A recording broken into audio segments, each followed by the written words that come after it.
We are just minutes away from the Calgary Stampeders and the Hamilton Tiger Cats here on Canadian Football Hall of Fame weekend. A special weekend here, but we're going to talk to the enemy. We're speaking to the enemy here. It's me, Clint Bubba O'Neill, along with Andy Fantuz, and we bring in the longtime voice of the Stampeders, Mark Stevens. Stephen, welcome to the broadcast. As we always say, we're speaking to the enemy. We can be cool for a couple of minutes, can't we?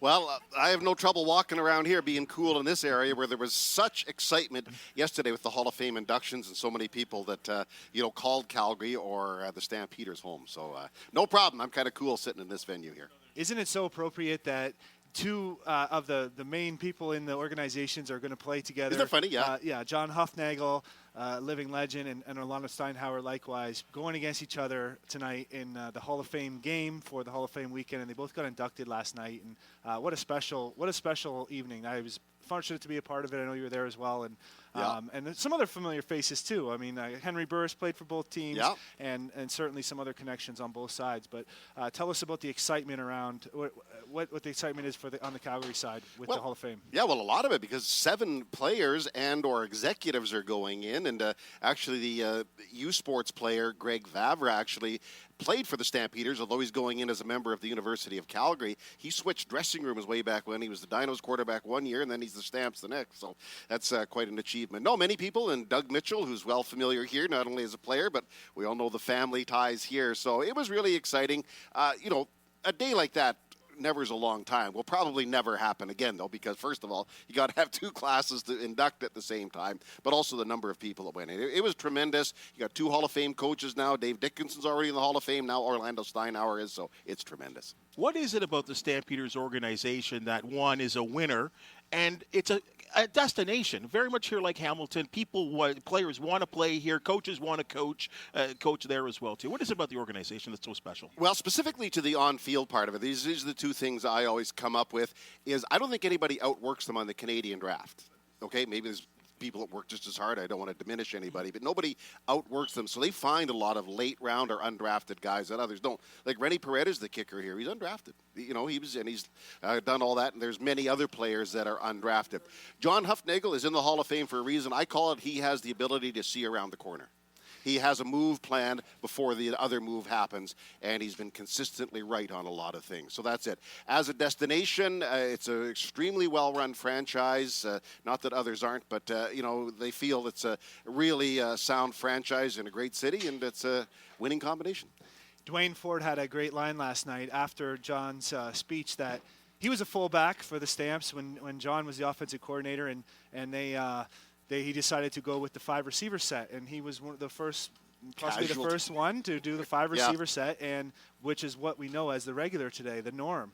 Even when I started in 2006, there were still considered 2 running backs as starters and 4 receivers, and that's obviously changed a lot, and certainly both here and down south. So certainly a game changer. Well, Wally Buono will tell you that he believes John Hufnagel, now, because they had such success together, that he kind of revolutionized the game for the exact reason you said. And they implemented that 5 receiver set because when they both first started in Calgary in 1990, they weren't sold on their offensive line, so they had to get the ball away quickly, but needed more targets to target. So that's what they say. But anyway, it certainly is the norm now. You're right about that. Let's talk a little bit about the ball game, and let's talk about the Week 1 win. Tight one at home against Montreal. Let me throw this to you, and this could be a challenging question. Bo Levi Mitchell, 2-time MOP quarterback. First of all, how is his ankle?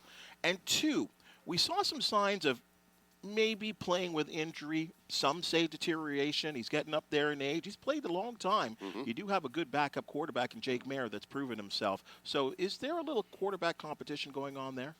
Few things there. First, he's in good health. The bonus is the Stampeders had the long week. They were the first team to play last week, so that works in their favor. Number 2, is he exactly where he was in 2016? Probably not, just because of what you said, long time. But I would say this, Jake Maier is a very good quarterback, and he will start in this league someday, somewhere. We'll have to wait for that.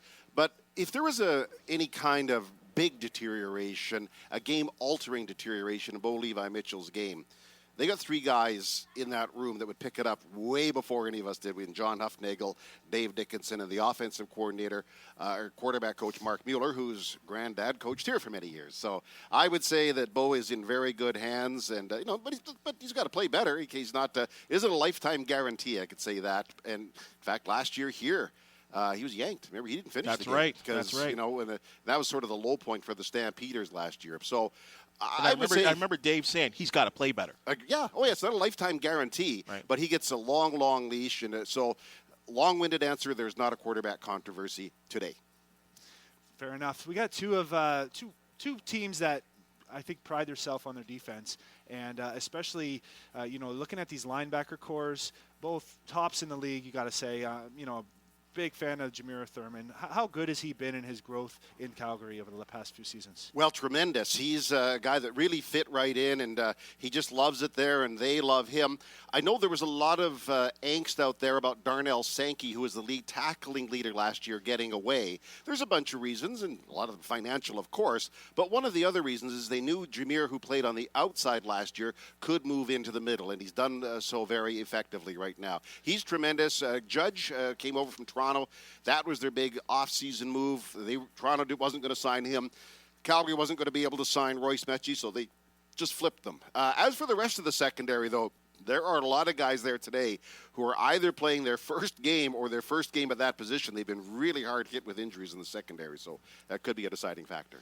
Well, Jermaine Thurman certainly was the biggest playmaker in the game last year here at Tim Hortons Field. I can remember just being really surprised, or not surprised, but just impressed with how he was playing. And another familiar face to the CFL, one of the best in the past decade, Trey Robertson. He's back with the Stamps. Has he looked like his old self? How has practice been for him and his play so far this season? Really good. He did a lot of work in the offseason. There's a little different body type and size to be a CFL corner versus an NFL corner. So he had to readjust his body a little bit, and he did that. But he's fine. I mean, the Stampeders began the 2022 offseason basically at the end of 21 when he came back. Robertson and Reggie Begelton as well. So those two guys played the last couple of games. So they've really stood out. But Robertson's really good. How many guys are going to test him there? I don't know, but he's a tremendous player for sure. Taking a little heat off the quarterback, and we've been talking some offense, defense here on the Ticats Audio Network here with, and I should say this as well, too, the class of 1983. Who's the class of 83? Would it not be the class of 83 in the Hall of Fame? Lots of guys went in at 83. 83? You're leading me on to something okay, here. I'll drop it. I'm going to do some more research here. But class of 83. Let me just check something. Can I go outside and check the busts out there? I'm going to figure that out. Let me check the bus out there, but I'll hit you up with something a little bit later there. But let's talk about that offense there. When we talk about Bo Levi Mitchell, let's talk about the running game as well, too. Kadeem Carey. I mean, he is as reliable as it gets out there in terms of getting that ball, big downhill runner. You bet he is. He's a Mack truck. He's a bulldozer there. He's very, very effective. And, he had 800 and something yards, just under 1,000 last year. So with a full season this year, I see no reason why he couldn't have a 1,000-yard season. Great upbeat persona, tremendous guy in the dressing room. So I'm with you. He's going to be a real factor for the Calgary Stampeders. Mark, in your opinion, what do you think is the matchup or matchups that will really end up deciding this game?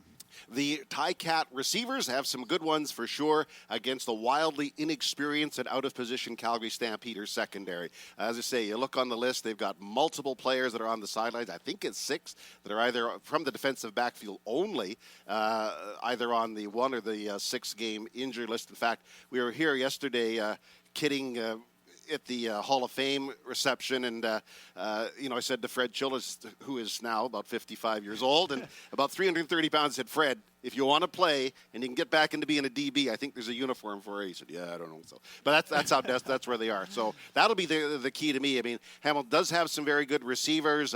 Addison's very good, and I certainly like White. He had a big game. That's P. White. Had a big game last year against the Stampeders. So that, to me, will be the deciding matchup. Can Calgary handle an experienced quarterback like Dane Evans? Can Calgary handle their receivers? Because, as I say, the secondary and linebacking core has been really turned on its ear. Well, the Hamilton passing game will sure look to improve on last week's performance, but there could be some factors that don't help with the weather here. It's pretty windy out there. Last night was crazy, and so we'll see how it is when come kickoff in a few minutes here. But Should be a good one. Well, your kicking game. I think I would not want to be a kicker on a day like today. And the one thing about this stadium, we have some stadiums around the league where it swirls, but it's just going to blow from one side to the next here at Tim Hortons Field. Rennie Parody, though, a trustworthy individual. No question. And he won the game last week. I mean, he's done that for many, many years. So the coin flip might be the biggest part of his game, the way it goes. And, he might be kicking from his own 20 to kick a game-winning field goal today, or maybe Hamilton will do the same thing. That's the win. But he's been tremendous. He's been very, very reliable. And let's wait and see what happens here today. So let me just correct myself, and I think I'm going to be a man and correct myself. When I say it, I said the class of 1983. I don't know where my head was. The class of 2013. Maybe yourself. Oh, yeah, okay. Oh, yeah? Well, there were some other people that went in, but yes, I was very proud to go into the Hall of Fame. I was, and you know what, as we close up there, tell me just what the honor that is all about. Well, it's very exciting because, first of all, I grew up as a Stampeder fan wanting to do something. I thought the biggest calling knowing to man as a 9-year-old was to listen to the games on the radio, and here I am all those years later doing them. So just very exciting, and it was a great honor. We're actually inducted in Regina, so I really enjoyed it. Well, and still enjoy it. Well, we've been speaking with the enemy and so much more to come here on the Tiger Cats Audio Network. Mark, thanks so much for joining us. Thank you guys very much. Thanks for the invite.